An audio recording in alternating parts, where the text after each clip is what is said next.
Maya woke up to silence. Not peaceful silence, the wrong kind.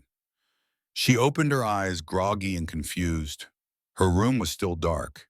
She reached over to her nightstand, fumbling for her phone. It wasn't there. She sat up, heart skipping. Did it fall? She leaned over the side of the bed, patting the floor. Nothing. Then she remembered. Last night, after studying late in the library, she'd left her phone on the table to charge. But when she got home, exhausted, she'd collapsed into bed without bringing it upstairs. And now the battery was probably dead. She groaned and dragged herself out of bed.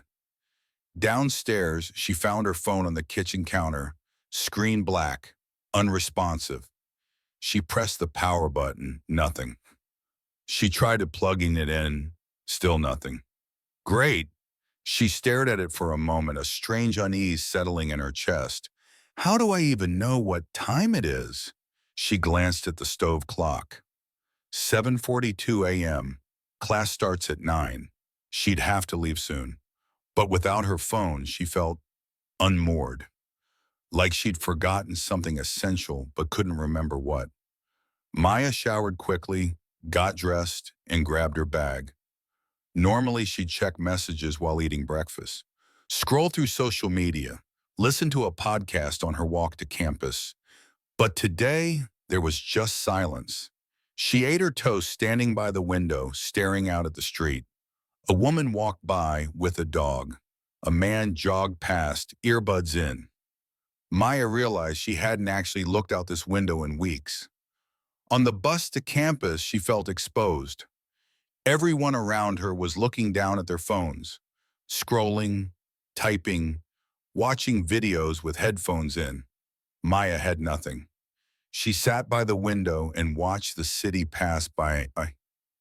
Buildings, storefronts, people waiting at crosswalks, a little girl in a red coat holding her mother's hand, an elderly man sitting alone on a bench feeding pigeons, things she'd never noticed before. The bus stopped. A voice announced the station. Maya realized she almost missed her stop because she wasn't checking the map on her phone. She jumped up and got off just in time. Campus felt different without her phone. Normally, Maya walked quickly, eyes down, earbuds in, moving through crowds like she was in a tunnel.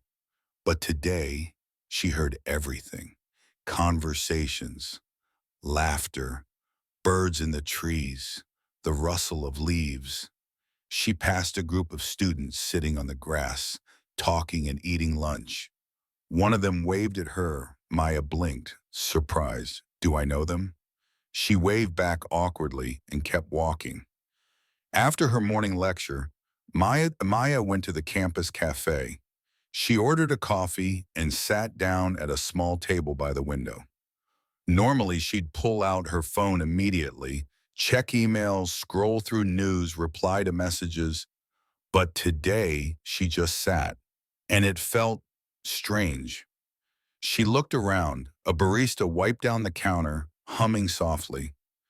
Two students at the next table were studying together, quietly flipping through textbooks.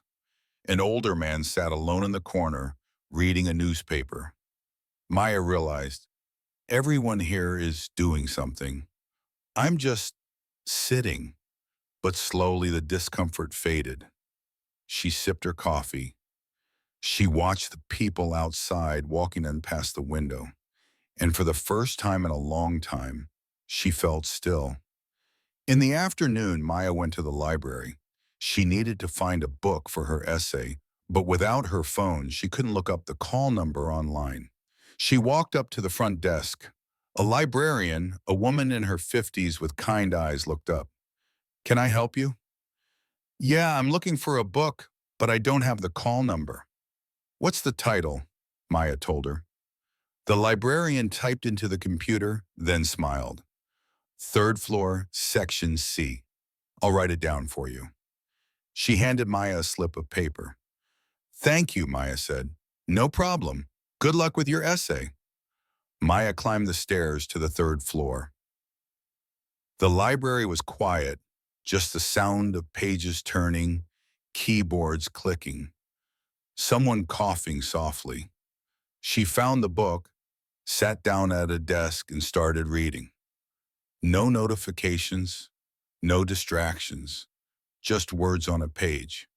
And she realized, I'm actually focusing. Later on her way home, Maya decided to take a different route. She walked through the park instead of taking the main road.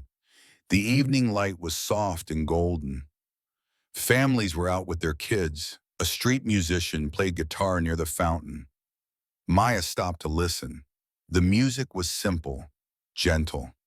A few people had gathered, some sitting on benches, some standing. Maya stayed for 3 songs. When the musician finished, people clapped. Maya clapped too. The musician smiled and nodded. Maya walked away feeling lighter. At home that night, Maya finally found her charger and plugged in her phone. It powered on slowly. Immediately, notifications flooded the screen. Messages, emails, app alerts, news updates, dozens of them. Maya stared at the screen. For a moment, she felt the familiar pull, the urge to open everything, to catch up, to respond. But then she set the phone down. She walked to the window and looked outside. The street was quiet now. A street lamp flickered. A cat crossed the sidewalk. She thought about her day, the way she'd noticed things, talked to people, listened to music, sat still. She hadn't done anything dramatic. She'd just been present, and it had felt different. Not better in some grand way, just real. Maya picked up her phone again. She turned off most of the notifications. She deleted a few apps she didn't really need, and then she put it in her bag, not on her nightstand, because tomorrow she wanted to wake up the same way, not to a screen, but to herself. The lesson: we think we're connected because we're always online, but connection isn't about how many messages we receive.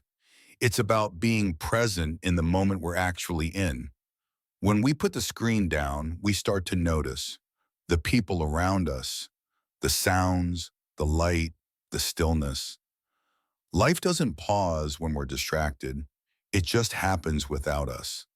So sometimes the best thing we can do is stop, look up, and remember, the world is still here, and so are you.